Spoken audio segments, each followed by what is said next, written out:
Get top of the morning, afternoon, night, depending on where you at. It's the pup, your host to do the most. Welcome to Just Being Frank show.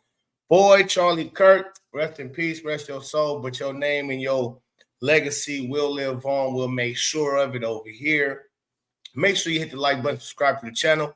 If you're not subscribed up already, hit the like button. Most definitely let them know we in the building because we got a lot to break down. Charlie Kirk, he's everywhere now. He's bigger than ever than he was before, which he was already huge. Now, since his death, he's even huger. And his message is going across. And some are misinterpreting it. Some are mistaking it for racism and hate type of stuff. And I'm like, well, how do y'all come to those conclusions when listening to Charlie Kirk? And it must be the fact that y'all taking clips. Y'all taking clips that's clipped up with no context to it. Same thing they did with Donald Trump. They had me fooled. Donald Trump's first term had me fooled. They play a little clip of saying, "Oh, I don't want them Muslims and them Mexicans coming up over here." And you hear that, and you're like, wait a minute, yeah, Muslims is mainly just blacks. And so that is a kind of a different sneak way of saying you black folks.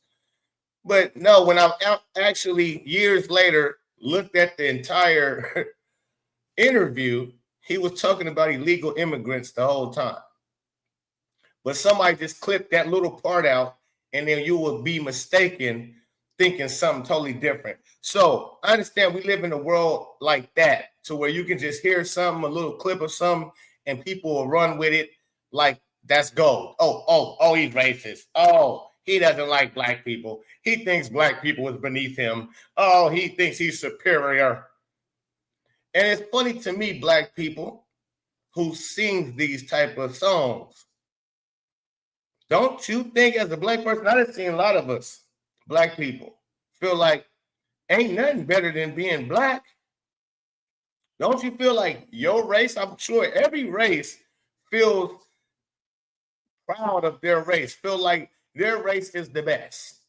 Whether you Mexican pride, black pride, Asian pride, or white pride. A white person, to me, that kills me that black people expect white people to feel lesser of themselves and look at themselves as not crumb de la crumb. I mean, we all do, right? I would think we all do.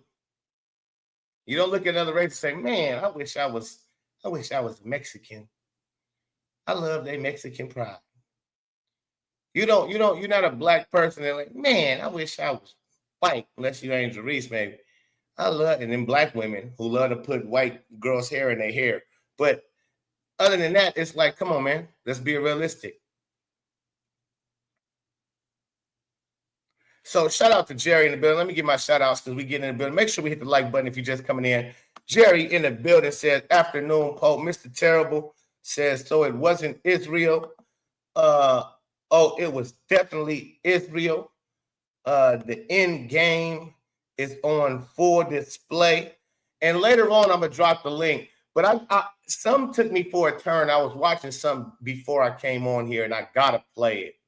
I have to play it because it ties in to what Charlie Kirk has been saying in all these debates, and a lot of these debates, especially with black people, when he asked them, what's more important? What is the black culture community should be more worried about, racism or so many fatherless homes in the black community? And a lot of these people who debate with him, they get caught up. That's a head scratcher. Damn. Well, I'm gonna play a video, a police interrogation room of 3 young black men. And when I say young black men, I mean 16, 17, and 12. that's involved in a triple homicide of 3 white kids. We're going to get into that. And we're going to see if any fathers are around. And what Charlie Kirk was actually getting into when he would speak on those type of things is exactly that. When there's no father around, 9 out of 10, the single mother is going to raise them in poverty. It's going to raise them in an environment where it's not good and where it's a lot of crime, and they're going to grow up being accustomed to crime. It's going to be right at their tips, their fingertips. It's going to be right outside their door, no matter what you trying to teach them in the household as a single mother. When they walk outside their house in a hood, in a trap where it's cracking there, where you got to watch your cheeks 24/7, even as a little 10, 5, 6-year-old kid, that's the major problem in itself. But let's go ahead and dive into this. We're going to talk about the killer that got caught. Do I believe that's the real killer? Look, again, I'm waiting for more investigation to come out on this guy. I'm waiting for more evidence to come out on who this guy is, because he can't just be a regular degular. He can't be. Whoever took out Charlie was a professional sniper. It wasn't just some ordinary college kid. So he has to, shout out to Ken Carlson, he has to have some type of sniper training, and not even just some type, a lot of it. I can't stress more that it's no way an amateur is hitting somebody from 200 yards away, leveled up, and hit one clean shot to the net where it busted an artery out the gate. Bam! Had him leaking and made him suffer. Not just a kill shot that we're instantly gone, but a shot to where it would take him a minute before he expire, I mean. So again, do this kid who went to college, does he have an extensive training on how to use a sniper rifle? Because there's different type of rifles. There's hunting rifles, there's sniper rifles. Jerry says, have you seen the videos of the singulars standing behind CK? I have. I seen the little baseball signals he was giving behind him. That did look kind of fishy. I did see the little, again, and plus the question that was posed. The question that was asked was crazy. For that set time that happened to take place right after that question, and after he gang violence and puts that mic back down, because believe me, when he picked the mic up, he leaned forward. If he would have shot him when he leaned forward to speak before he went back to this position, then again, he would have ended up hitting him probably right in his head, which would have been an instant out of there kill shot. If he hit him when he spoke to the mic, are we considering gang violence? If he would have hit him right there, he would have hit him in his head. He waited till he got back up. So what that tells me, at least to me, is that the shooter already had his sight on where he was sitting straight up the whole time. And when he did like this, he wasn't worried about moving where his spot was. He already knew. And when he went right back, time to get him. Get him right then and there. Again, that is a professional hit, man. That's not just no regular amateur kid. And again, I don't know if this kid has that in his background yet. That's why I say I got to see more investigation. But if it comes out that he doesn't have extensive training And where was he training at? Because again, practice makes perfect. You don't just come with an idea, oh, I'm going to take out Charlie Kirk when he comes to Utah from 200 yards away, and you never go practice this shot. Once you know where you're going to be spotted at and how the distance of that, you have to then go practice that. You have to get your target right on your scope. All of that has to take place. So where was this kid training at for this? Where did he get his training from? If he doesn't have the training in his background and you find no evidence of where he was training for this mission, that ain't your guy. That's not your guy. All that the dad called in and all that sounds lovely. But I'm kind of iffy on that, man. Wind, distance, etc. Oh my goodness, Charles Davis, come on now. I didn't even speak about the wind. You got to, all of that. You have to be so on point. That's what I'm saying. This not even just for an amateur sniper. Even if you a sniper, if you just learning how to shoot, that ain't your shot.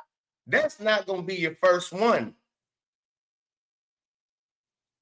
200 yards is 2 football fields.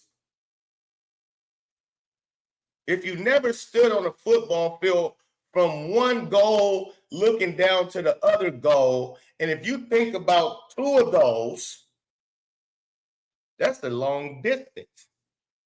Have you ever ran a 200-yard dash? I have. That's one of my favorite heats. 200-yard dash. When I ran track, I used to tear that curve up. But that's the curve going all the way around.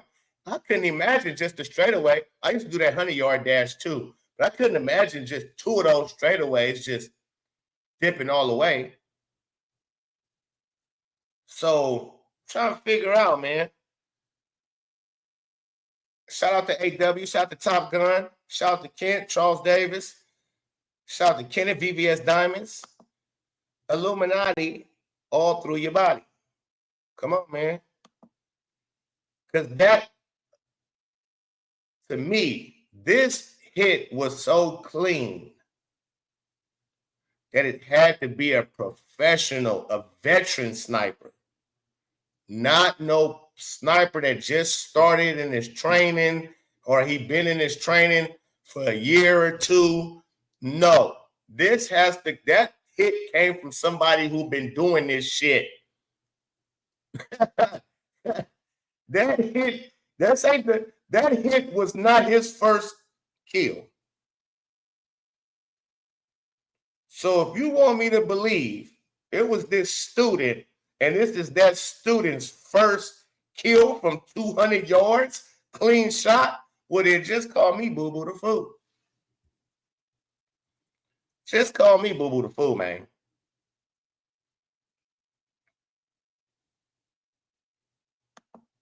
Charles Davis said, I've seen a lot. 74 years old, and he served. Shout out to you. That was directly where it was, it's supposed to go to the neck. They didn't want it to the head shot. They wanted to go to the neck so he can feel his life leave him. They wanted him to feel his life leave him. That's why they shot him in the neck. So he didn't die instantly.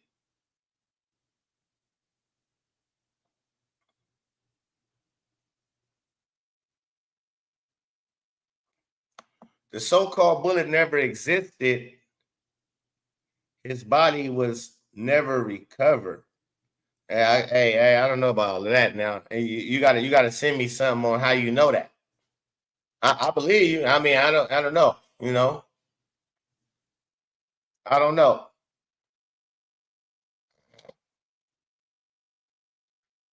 But it's Wild Bill. I just can't believe that. So again, all the hatred that comes Charlie Kirk's way, especially since now he's gone, and I'm just hearing people just out of the woodworks, people just celebrating on his grave, dancing on his grave, and I'm just like, this is wild for a man who always spoke about God. I don't care what your beliefs are. If you're not an atheist or a devil worshiper, then you should have some sympathy and empathy about what just happened to this man. The fact that he always preached God, no matter what else you talk about. Because again, a lot of y'all got it confused. You got it fucked up because you're just watching clips and you want to just take that and run with it. But I'm gonna show you something you ain't gonna just be able to take. We're gonna break down whole debates and the whole footage. I got something for y'all. Give me your perspective on DEI, and because based on what I heard earlier, I feel like you don't think I belong here. Oh, really? Why? How I am a black man, and because of DEI, I'm not qualified enough. Are you? To be here. Yes, I am. Okay, great. Then you belong. But why do I have to prove that to you? You don't. You brought it up. I didn't. Okay, but can you explain to me your position on DEI? Yes, people should not be in positions just because of the color of their skin. Hard stop. Okay, but do you feel like hard stop? And that goes for white people. It goes for all of us. That goes for people. He's not saying black people should only get the position, because that's what DEI is for, black people and people of color. So specifically. So if you white, you ain't even involved with this. But we hiring out of DEI, we're going to hire blacks and brown people and more women for positions, whether you are more qualified than them or not, if you are another ethnicity except for brown or black person or a woman. So if you white, Asian, those type, you white or Asian or European or something, you gotta hold up. But you, even though if you're more qualified than this black person that they might hire, who may be qualified but not as qualified, but you can't get the job because they have to fill a quota. That's crazy work. Like I'm here because I'm not feeling anything towards you, actually. Okay, I'm not prejudicing you. I'm not stereotyping you. I'm saying it's a material. I'm not saying you are. I'm not saying you are. No, you are. You said I don't feel comfortable being here. You started with. I didn't say I wasn't comfortable being here. I said I feel like you made it to where. No. Let's go back to what you said, sir. See, and then you see how that quick. See, this dude was raised by a single mama. You can tell. Single mama, for sure. Him in the back too. Single mama. All this long ass hair, looking like a girl. Got hair coming all over your eyes, looking like a little female. No facial hairs whatsoever. It is a college kid. Barefaced it. Back here, he barefaced it. Hair coming all in his eyes. Even though it's to the side, but still. What's with all this long? It's shit's weird. Okay, great. Then you belong. But why do I have to prove that to you? You don't. You brought it up. I didn't. Okay, because of the I'm not qualified enough. Are you? Not qualified. Yes, okay, great. Then you belong. Give me your perspective on DEI, and because based on what I heard earlier, I feel like you don't think I belong here. Oh, really? I feel like you don't feel like I belong here. Mind you, they're in college. Why? How I am a black man, and because of DEI, I'm not qualified enough. Are you? To be here. Yes, I am. Okay, great. Then you belong. But why do I have to prove that to you? You don't. You brought it up. I didn't. Okay, but can you explain to me your position on DEI? Yes, people should not be in positions just because of the color of their skin. Hard stop. Okay, but do you feel like I'm here because I'm not feeling anything towards you, actually. I'm not prejudicing you. I'm not stereotyping you. I'm saying it's a material. I'm not saying you are. I'm not saying you are. No, you are. You said I don't feel comfortable being here. You started with. I didn't say I wasn't comfortable being here. I said I feel like you made it to where I got here through DEI. So let's examine that. What have I said that makes you feel that way? When you mentioned how DEI is only just putting people of color and marginalized groups in spaces, even if they're not so and so correct. That's exactly what DEI does. But that's not all that it does. You're categorizing it as something it isn't. No, that's exact. That is the charter mission. That's not all. Okay, so diversity, equity. So equity is outcome based. It's about making people who are of different skin colors have the same outcome, regardless whether or not they are qualified. The best example we have of this is the Students for Fair Admission Harvard Supreme Court case, where black students, they could have a SAT score 300 points lesser than the Asian equivalent and still get into Harvard. That is DEI in practice. I believe, And that's what's crazy. It's like we accept that type of shit. Black people, why will we accept for you to lessen the bar for us, lower the bar for us? We're idiots. We're lucky if we can get our GPA up to that or our standards. Like, come on, man. when you're hiring for an organization or for a company or for whatever you are doing, you should prioritize merit and character, and race should mean nothing. We should build around things that matter and not things that don't matter. This is what blue Mean collar. nothing. Judge people off character and merit. I don't see what they don't understand. You have to also take into the fact that Black people have only been able to completely legally be able to make profit for themselves for around 60 years. And this is no. Since segregation ended in 1965 and the Equal Rights Act in 1965. So what you're talking, there's not. How does that? So let's talk. You see how he's confused because he don't know what the fuck they're teaching him a lot. And again, why are they even teaching him? What is he concerned with 1965 for? What is this young man worried about? What the fuck happened in 1965? Who's teaching him this? Who's teaching them to worry about whatever fuck took place in 1965 when we're in 2025? Talk about you. How did that impact you? How did something that happened 60 years ago impact your life? It impacts me all the time. How? What do you? Okay. You're at Texas A&M. You're doing great. Okay. Yes. Sure. Yeah. So aren't you a living example that all that's a bunch of nonsense and you could just act good and behave well and succeed? But there's also living examples of the exact opposite.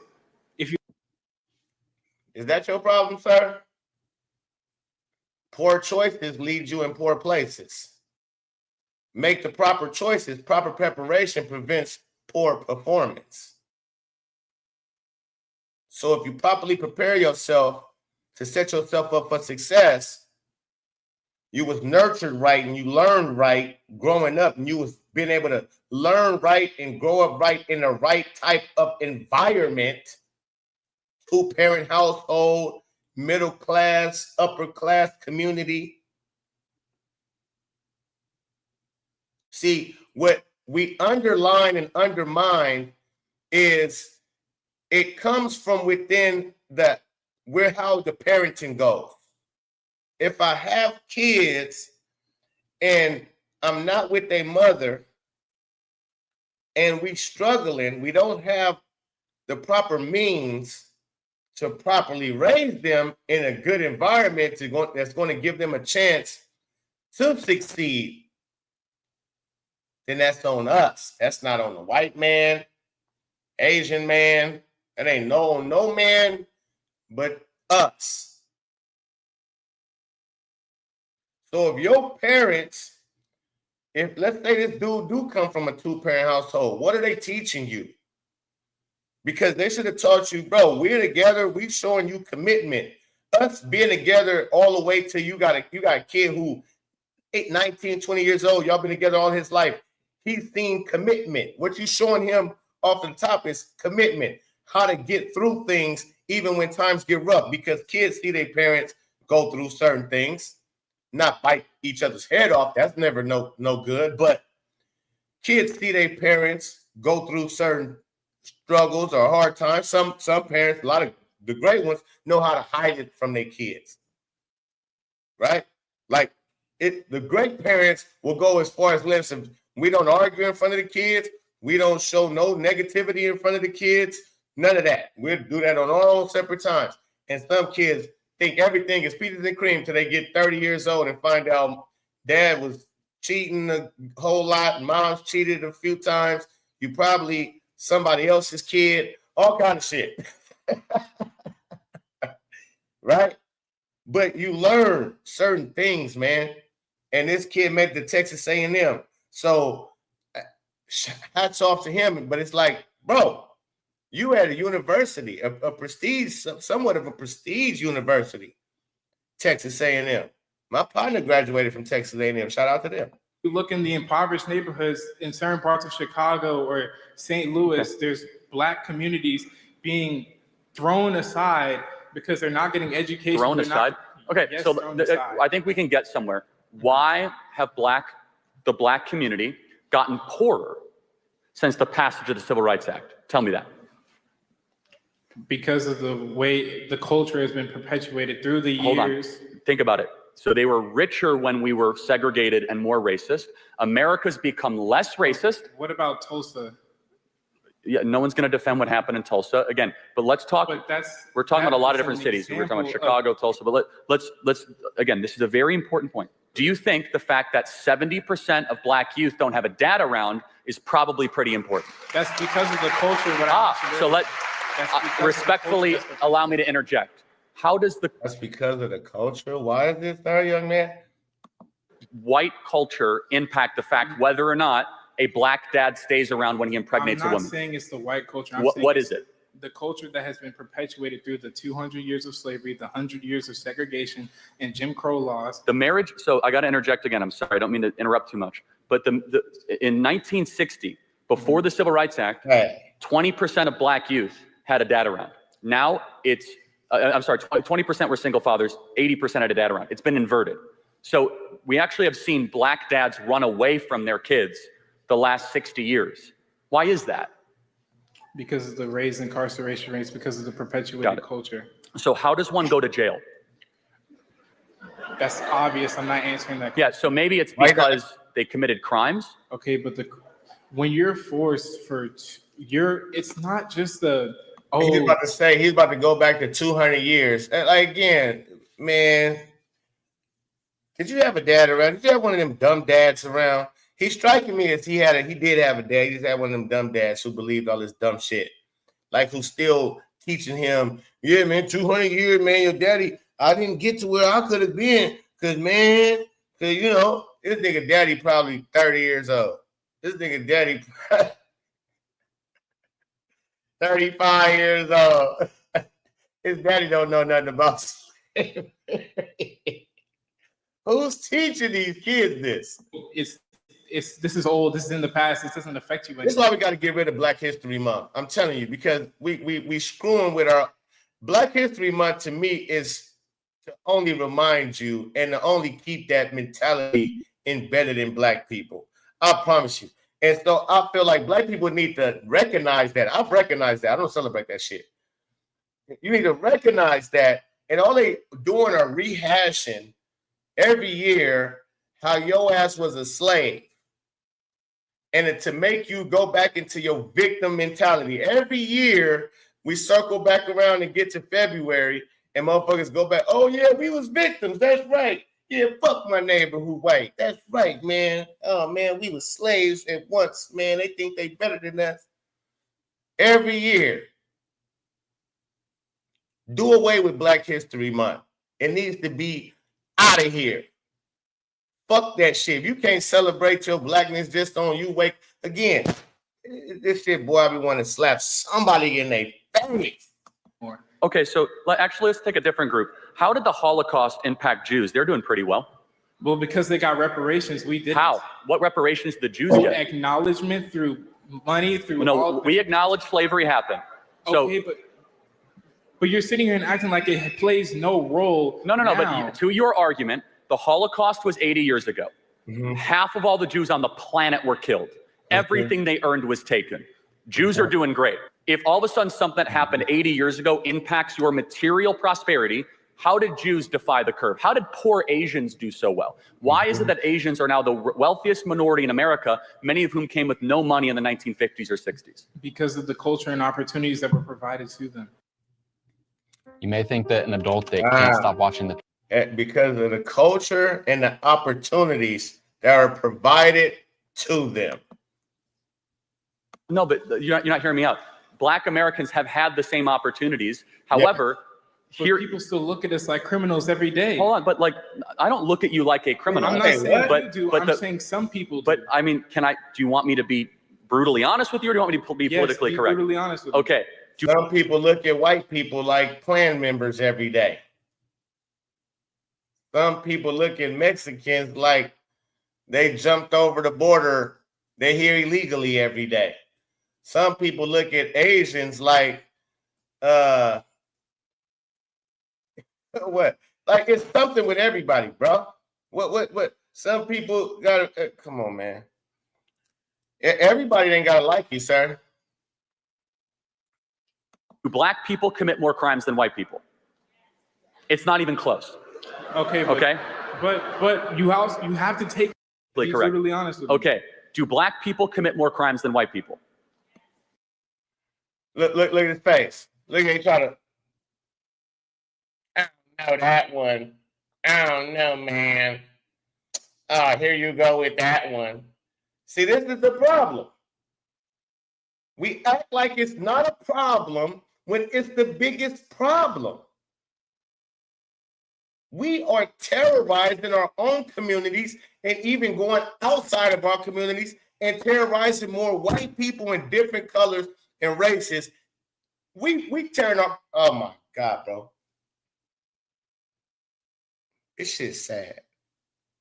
Because we used to stand for something. We don't stand for shit no more. We fall for anything. We don't stand on principles. We don't stand on resilience, resistance. We just play victim. This shit's sad, folks. I'm really disappointed in my black people. Like, this shit's sad. And I keep hearing this all over the place, especially in 2025. I mean, we didn't even cry like this when I was coming up. We were more closer to having grandmothers and grandfathers who actually lived through that shit. Especially if you had a great grandmother. If you're the age of 40 like me, 40 plus, your grandparents most likely lived. We didn't do all of this whining and crying and fucking acting like hoes.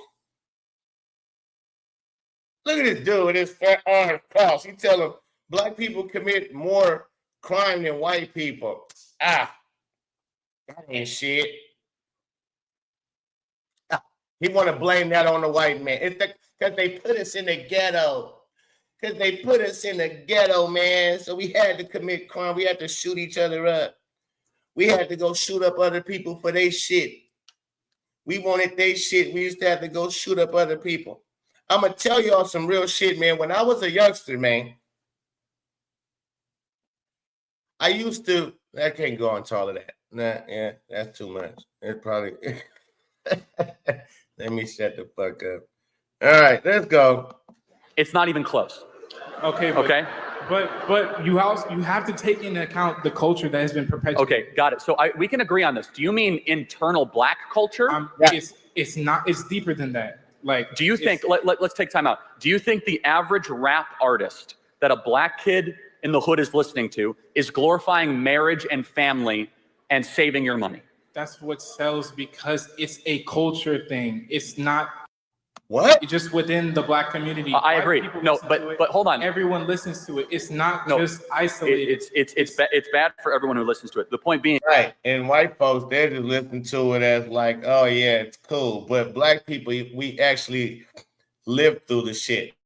A lot of black people actually live through the music that they listening to. They've been through hard times. They've seen mama popping pills and needles in the veins and selling dope on the block, homeboys and big homies that selling dope on the block, carrying pistols, shootouts happening, so on and so forth. Everybody carrying switches, as y'all call them nowadays.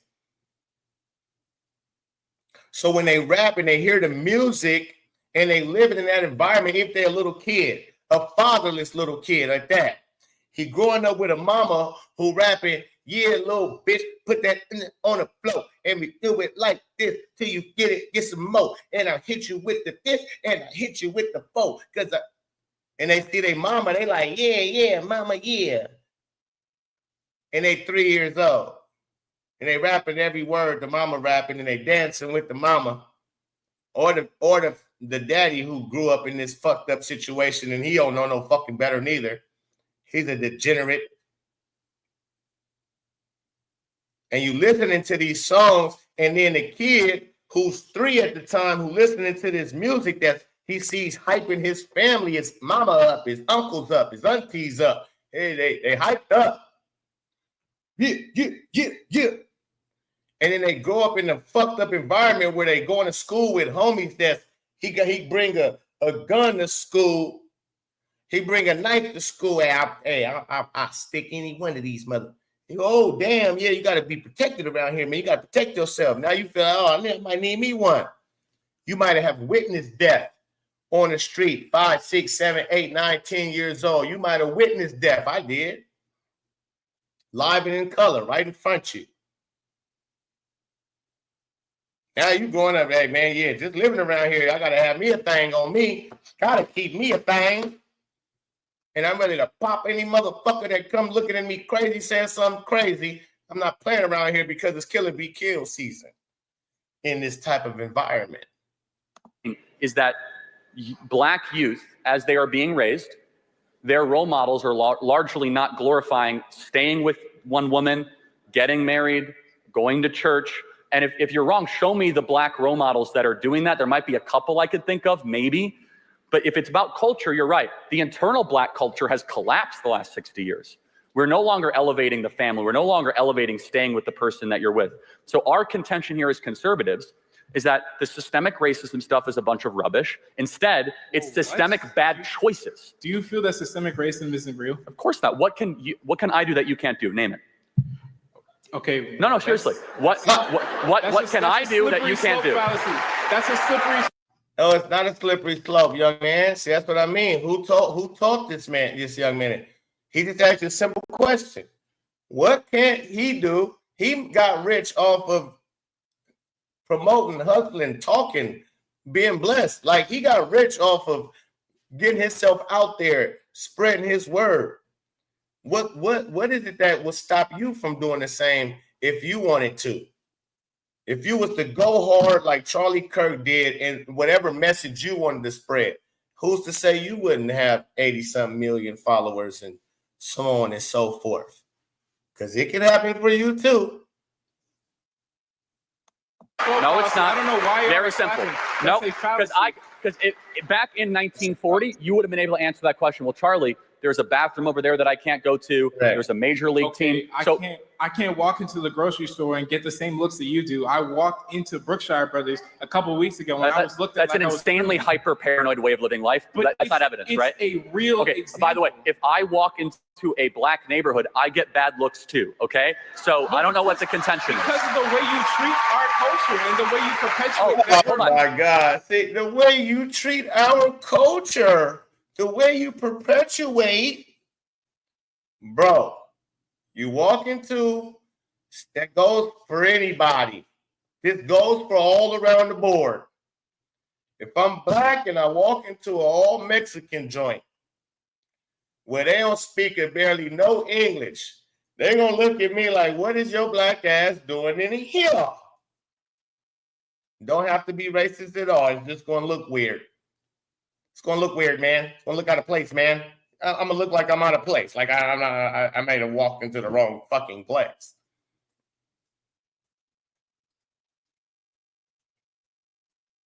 If a white man rolling through the neighborhood, oh, he's getting looked at. He might get, it might not be too safe.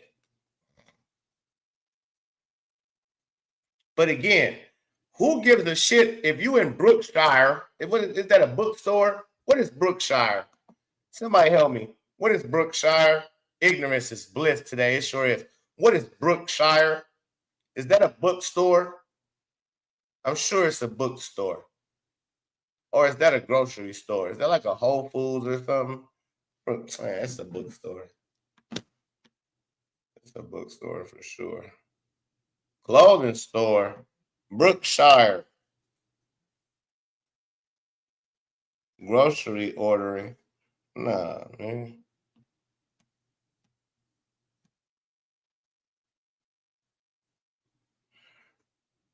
No, a grocery store. Okay, right. So it's like a Whole Foods or something, right? It's where they said it's a little more expensive in Brookshire. Okay, and here you are walking into Brookshire with braids, big fat dookie braids hanging over your fat chubby face, with Black Panther shirts on, yeah, I'm gonna look at your ass weird too, young man.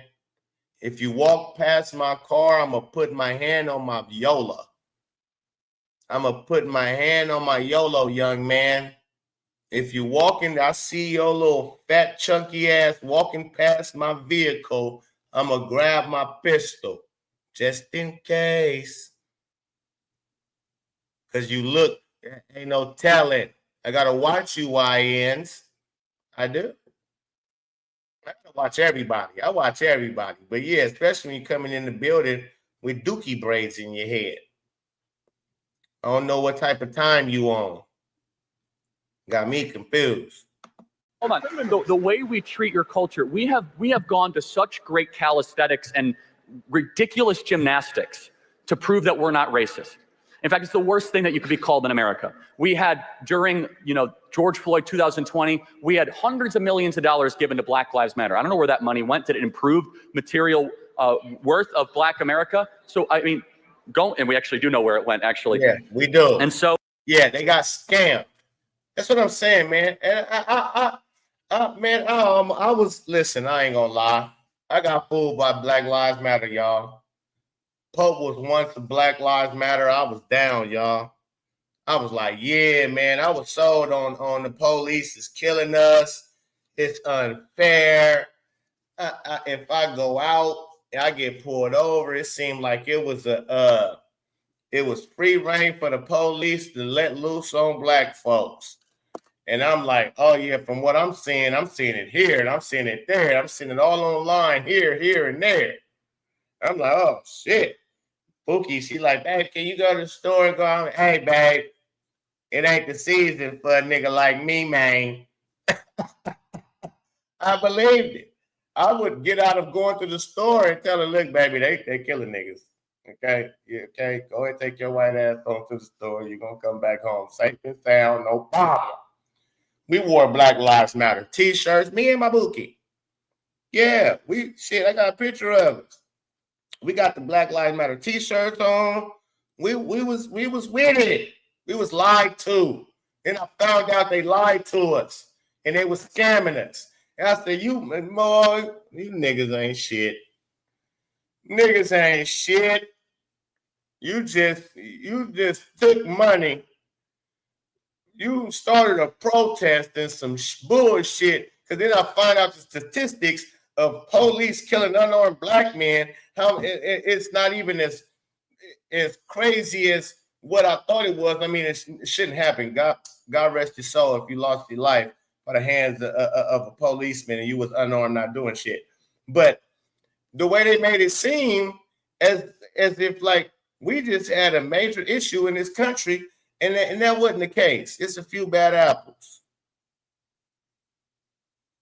So when I look at this, and then when I keep seeing Black people take out Black people, way more than I see white cops taking out Black people, and we don't have no problem with that. I'm like, what the fuck? That don't make sense. How we can go and protest in the streets and all of that only when we lose our lives by the hands of a different race? Black lives matter, but our Black lives don't matter when we killing each other at a crazy rate that our lives don't matter no more. You know, it was funny to me. I looked at gangbanging totally different when I got to the penitentiary, 18 years old. LA County and the penitentiary, LA County is one of the worst. LA County is turned up. It's gangbang culture. You from a gang, you from over here, you from over there. You got to line it up immediately. As soon as you walk in, where you from? From over here?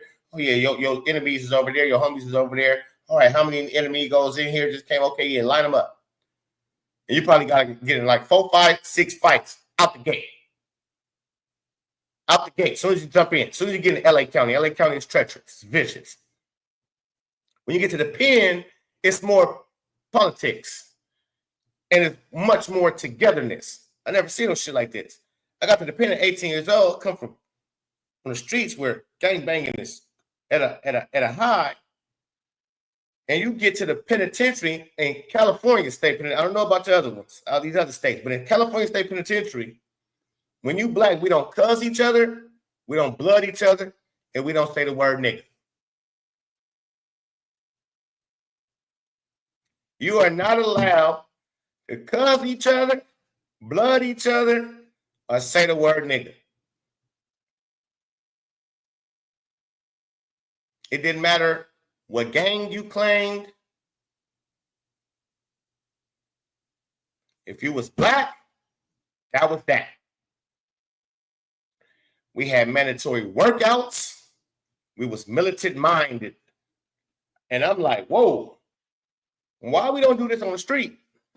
Wait, you mean to tell me we can come together like butt cheeks now that we in here? We can be cool and cool. Hey, what's up, my brother? What's up, folks? All right, folks, how you feeling? All right, my dude, is everything's good? God bless you, bless you. We can bump into each other. Boom. Hey, excuse me, my brother. My bad, my brother. Oh, it's all good. Blessings, blessings. I was scratching my head. I said, what the fuck? I thought we supposed to turn up on other blood. He's from the other side. We not supposed to turn up. Nah, it ain't about that in here. It ain't about that in here, young brother. Hey, what you mean? I'm confused. Because on the streets, we going crazy on each other. We get in here, and now we all of a sudden know how to fucking act. Why we don't do that on the street? That was always weird to me. So I looked at gangbanging totally different after that. I said, okay, I'm from where I'm from, but I can give a fuck where you from. I can give a fuck. But going back to your main contention, when you practice DEI, because that was your main point, right? You are rewarding bad culture. You even acknowledge it. You are saying that someone should be there based on the color of their skin. We say skin color doesn't matter. If you want that position, work harder, study harder, and then you might be able to get that position. Man, I'm from Renoir by Anderson, and we've helped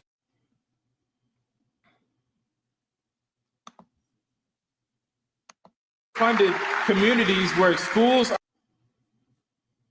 study harder, and then you might be able to get that position. When we're forced into underfunded communities where schools are based off of property value, we can't. Well, actually, school choice is now the law of the land here in Texas, Okay, so well, that's not correct. Secondly, do you just expect a single-parent home to pick up and move into some rich neighborhood? well, again, so let's go back to why are they the single-parent home? Right. And that Because of the hundreds of years.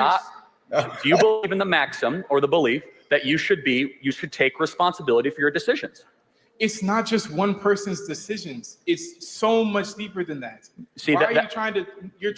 That's where you and I have a different belief. You believe in this. It's not. It's a fact. No, it's a belief. Again, you have to tell me then, why do Jews do so well? Holocaust didn't impact their material worth. How did Asians do so well? And by the way, even more so, why are Hispanics getting so much wealthier? If we were so racist, why are Hispanics all of a sudden gaining income the last 20 years? There's something. It's a difference in culture. I don't know why y'all are clapping. What do you mean? But it's a difference in culture. The way that each culture is treated is so vastly different in America. But again, you have to tell me, other than bad looks at the grocery store, how else is your future, you as a man in America, not a black man, how is your future somehow restricted by racism? My natural hair is seen as unprofessional when I go into an office or workplace. When I walk around in certain places, people just assume, like I've said earlier, the dirty looks. When people...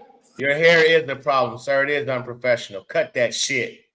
Unless you're a basketball, football player, wrestler, boxer, some shit like that, you can't go into corporate America with hair hanging all down your fucking face. You can barely see your face, fat boy. Think you are automatically the worst of the worst solely because we don't think that. You've interrupted me like 10 times because now. You think you know what white people think, and you don't. I don't know what white people then think. Then why do you keep on saying you know what white people think? Because I've seen it. I'm not you've saying seen our thoughts? I've seen what people have done to me and people who look like me around the world and around in America. How? Again, you are, let's just make an example. You are here in the wealthiest country ever, Uh-huh. at an amazing university Uh-huh. with all the opportunity imaginable in front of you. Uh-huh. And all you want to do is look backwards at everything that prevented you when you are a glaring example that there is no systemic racism and you can actually achieve your wildest dreams. Wow, that's what I'm saying. Like, look, he's like, whoa, what do you mean? Like, how did you get that, young man? You have the whole world in your hands. You got the whole world in your hands. You got the whole wide world in your hands. You got the whole world in your hands. You got the whole world in your hands. I don't know if the song quite goes the way I did. I think I'm gonna have to redo that song. I'm gonna have to find that and what sample that. I'm gonna have to sample that and put it to the beat. Ooh, that's gonna be crazy. All right, let's go, young man. You sound stupid. He just cooked you. You might need to listen and stop frowning up your little face. You know what he looked like? He looked like one of them mad balls. Remember the mad balls?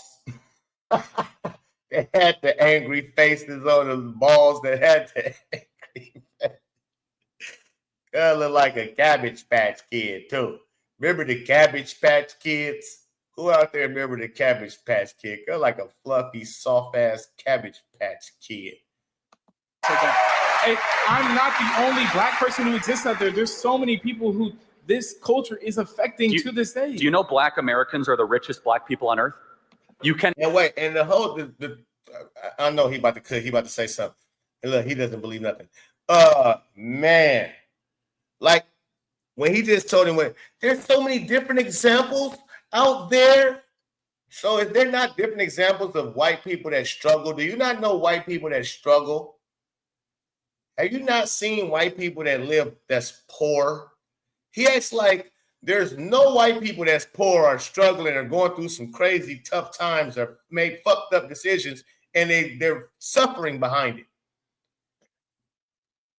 Same with every race. If you make bad choices, you're going to suffer behind it. Period. No matter what your color, if you make good choices, you can succeed behind it. That's what he's telling you, young man.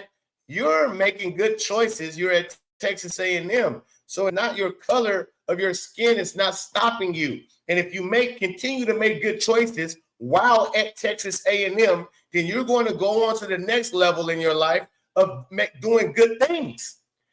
Having good things, doors open up for you. And they're not going to close because of the color of your skin. Somebody needs to teach you something. When you walk into a car lot or go want to purchase a home, they don't give a shit about the color of your skin. They're going to say, what's your FICO score, sir? They want to see that FICO score. If you got an 800, 750, watch how they treat your ass then.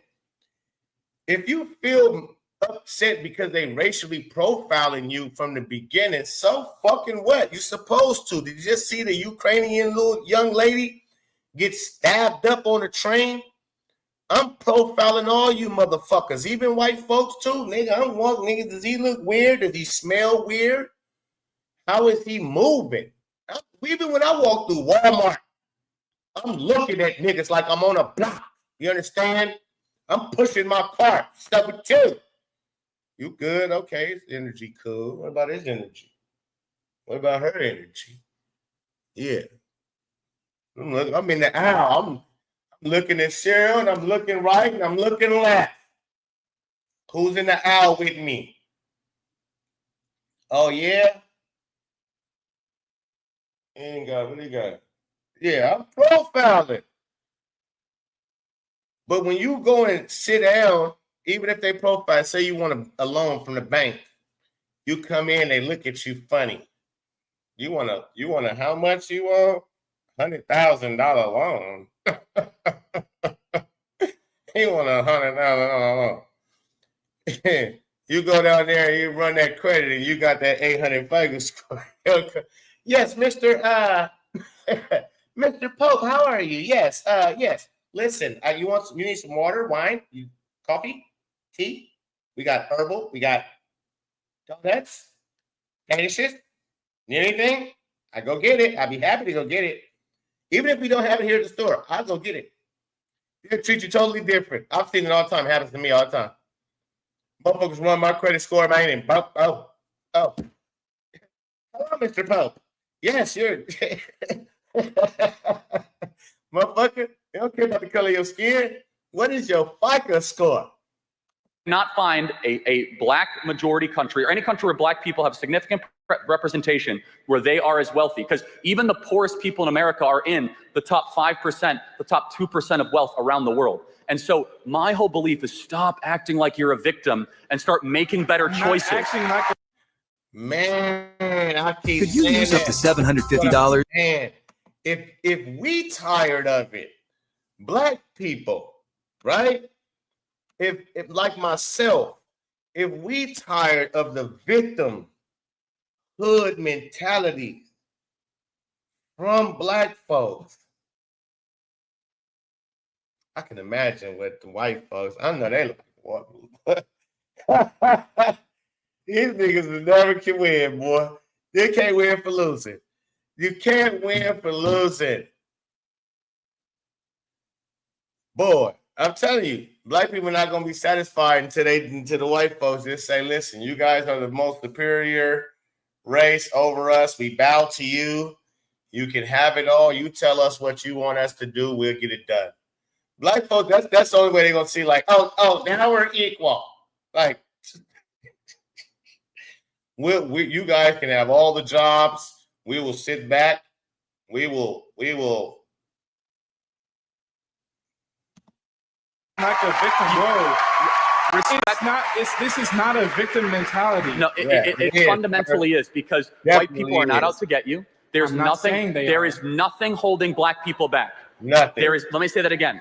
There is nothing holding black people back. In fact, the opposite. You can get into colleges with lower test scores, but you could say things that white people can't say and not be fired for it.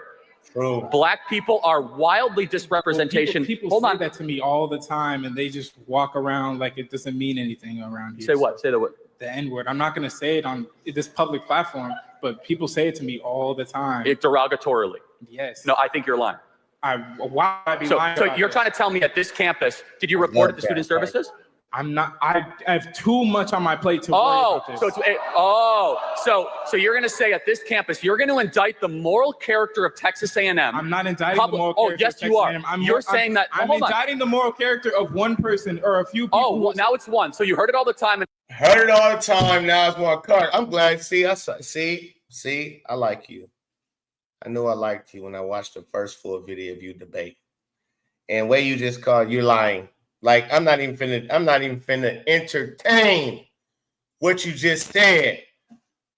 And of course, came out to be you was lying. Because at first, you hear it all the time. Then it's one or two people when he says, oh, you're going to try to fuck with the integrity of Texas A&M and try to throw them, making it seem like they on some racist shit over at Texas. And then that's when he checked himself quick. No, I'm talking about one or two people.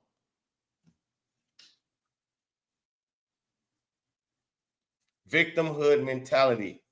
You want that to be a thing. You want for motherfuckers to call you the N-word so you can justify your dumb shit. Charlie New is lying. White people don't go around just, hey, fuck you, N-word. They don't do that. They don't just walk around, even if they racist. Even if they in the closet race, they don't just openly, hey, N-word.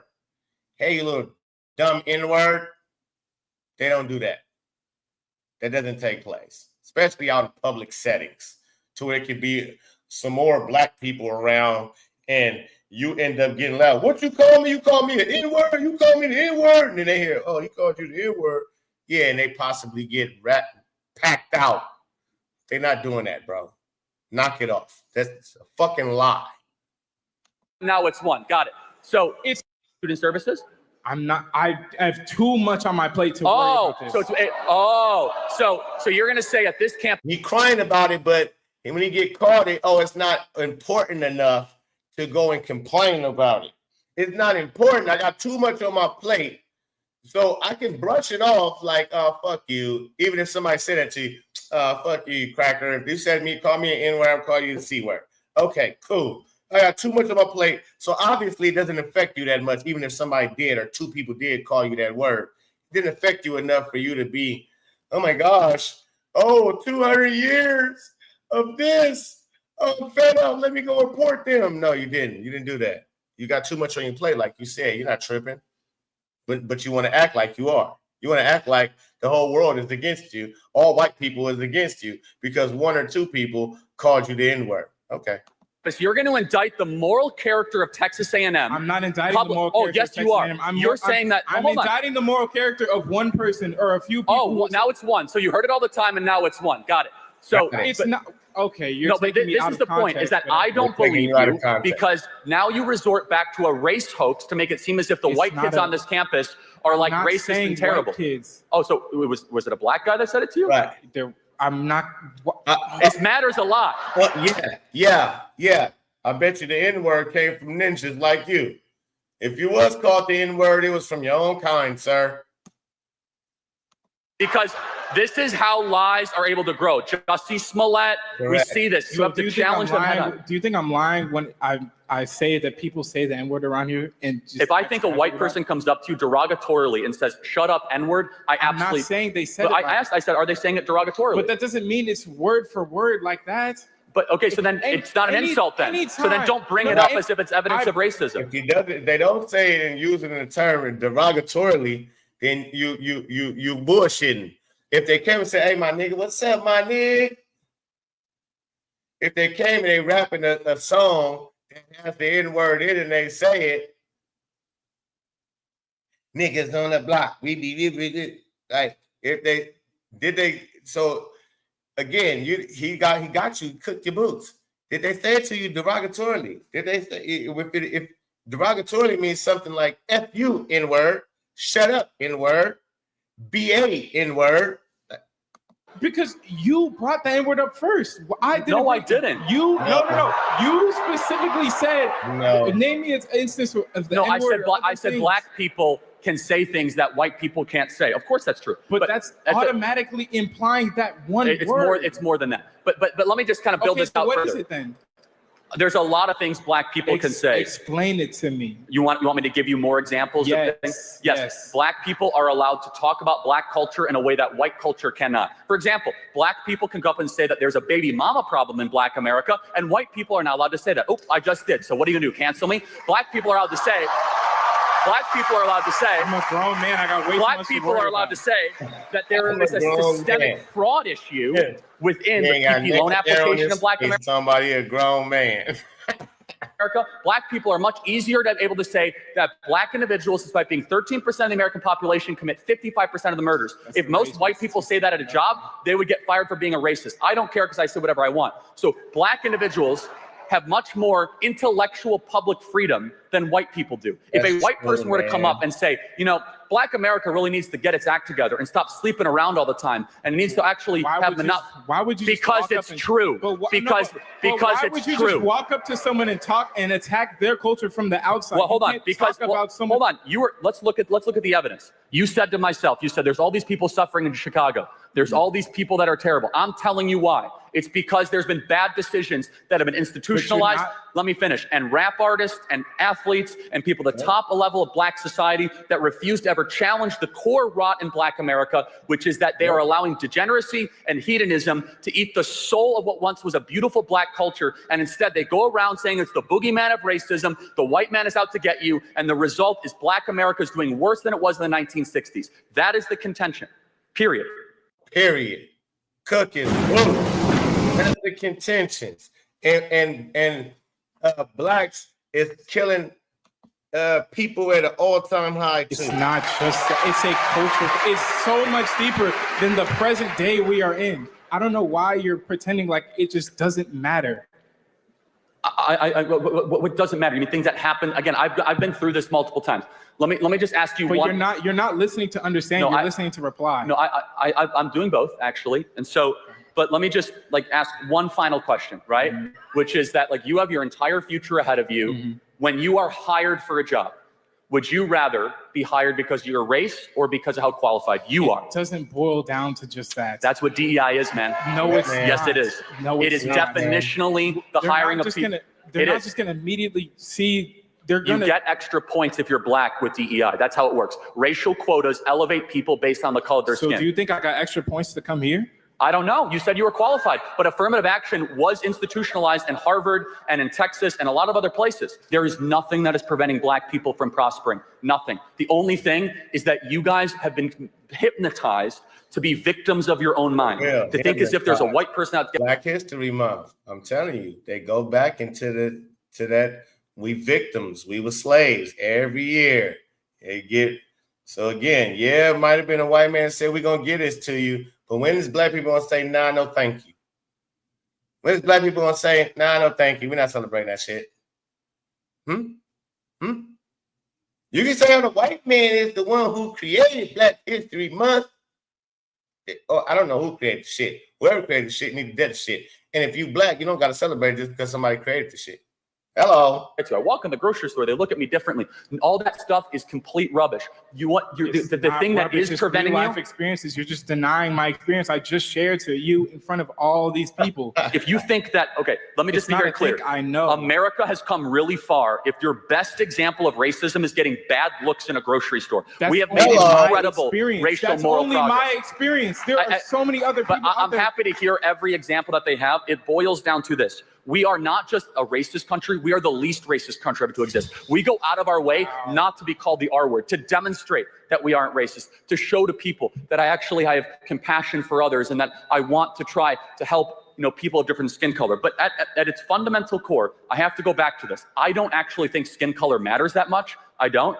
I want a country that aims towards MLK's dream of one based on content of character and one on competency. I think the hyper race obsession of this country is really bad.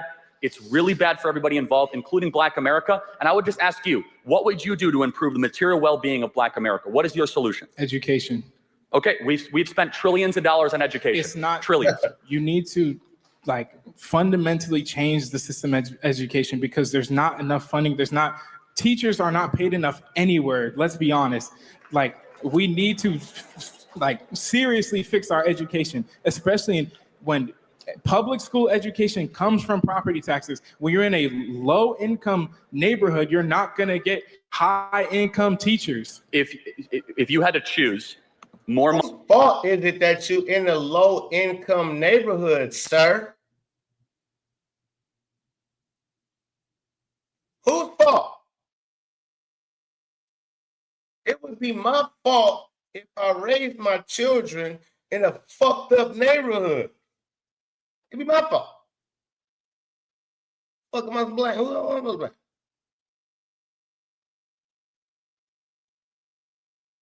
Whose fault is it? I live in the hills, bro. I'm on top of a hill. Ain't nothing but mansions surrounding me where I live at. Man, ain't nothing but mansions around this motherfucker. Do you understand? I don't live in the mansion though. I just live in a nice. I'm by all the mansion stuff, but that's what's around here. That's what my kids. The neighborhood, the environment they live in, it's rich shit. They go to school with kids that live in these fucking mansions and rich shit. You understand? And which builds them connections and so on and so forth. Your fault you live in a lower income. The fuck out of here. Money for education or more dads for black kids, what would you say? That goes hand in hand. Education goes into I agree. Family That's planning. why if we get more dads into homes, it starts solving the problem. No, education is what solves the problem. Well, hold on. But again, if you're just educating and there's not a dad at home reinforcing it, we've seen this play out. We see this in Chicago. In Baltimore, we've spent hundreds of billions of dollars in Baltimore, Chicago, Detroit. We have entire classes of kids that can't read at grade level. We have incredible examples of this. And it goes back to this. If you want to have a privileged life in America, very simple, start acting a certain way. Our belief system is that you come down to the most foundational family unit. And when that breaks down so severely, don't be shocked if that group, when it acts that way, stays in poverty over a longer period of time. Asians are incredibly loyally married. It's one of the reasons why Asian Americans do so well in this country. Hispanics do very well. White Americans increasingly are not They doing as also well. came here by choice too. Okay, My ancestors did not come here by choice, but okay, so we don't have to go too far into that. We don't have to go into that. I want to get the next question. Again, you should be kissing the ground because you're right. You didn't come here by choice. But why are the you other, telling me to? hold on, I'm telling you right now, you should be kissing the ground with gratitude because you're right. You are not in Africa, and you should be thankful you're not in Africa, that you're in the United States of America. That's my end of contention. Thank you very much. Hello. No matter what happens in our business, nothing moves without Kirk, Java. man. The one platform. Took that boy, that young man's boots like that. Now. Man, listen. Shout out to everybody. Let me get my super chat in real quick. That was tough. Shout out to Burrow, man, in the building for the 999 super chat. Thanks for speaking up for Charlie Rev. No doubt. I got it covered. Shout out to El Professor for the super sticker. Much love, much appreciated. Hit the like button, ladies and gentlemen. Subscribe to the channel. Share this video. All that good stuff. If you can hit the super chat just like you seen Burrow and El Professor official did, oh, that'd be lovely as well too. Now let's continue to keep cooking on these subjects here. Let me see what Ken Clarkson had to say too, right quick. I ain't college educated, just learned aviation and living life and done well after almost 40 years. Yes, indeed. Yes, indeed. Now, when do I want to do? I want to do this with y'all tomorrow. I think we should do it tonight. I think we should. Hold on 1 second. Give me 1 second. Give me 1 second. Okay, I'll be right back. Give me 1 second.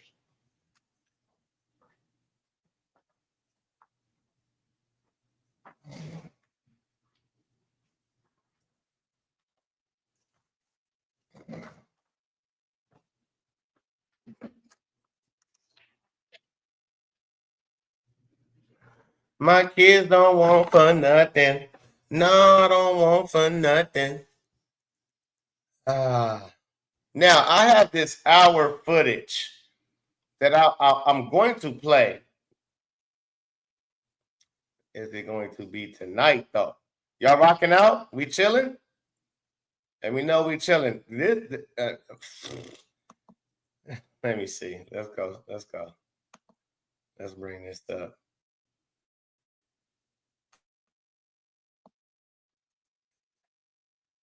If I pull this up, I'm going to have to roll up.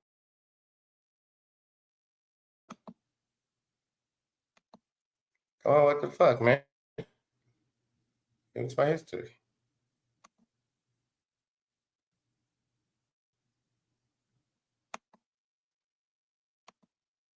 Hold on, let's see what's going on.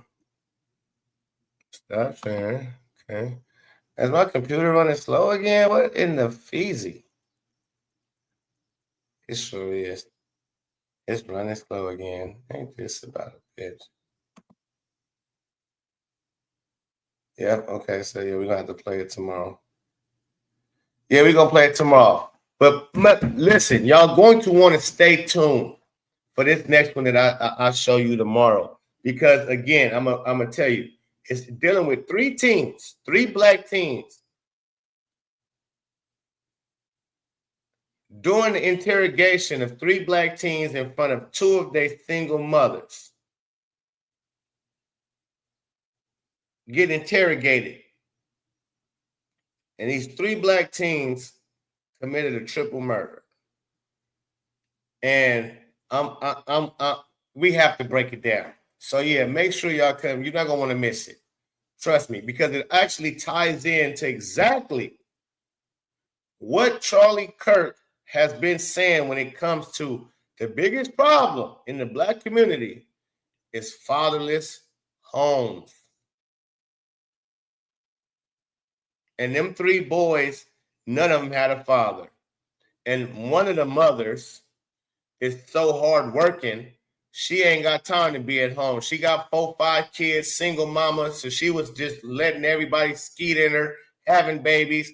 They ain't sticking around for whatever reason, and she hardworking. She hard working, so she ain't around. And this motherfucker, she got a 17-year-old. He out there doing whatever the hell he want to do while she at work. But got nice shit though. He's 16. The other one, 12 years old. 12 years old. Got a nickname of, his name is 3-5. And I thought that was a cold name because I'm 35th Street. I said, what's his name? 3-5. Oh, that's cold. But it reminded me at 12, and like I was already involved. And I'm like, damn, that's crazy. This is crazy. Make sure you tap in. I'm going to definitely schedule it. So y'all make sure y'all be here, man. Peace and love to all y'all. Appreciate y'all rocking. Again, hit the like button and subscribe to the channel. It's the Poe. I'm out.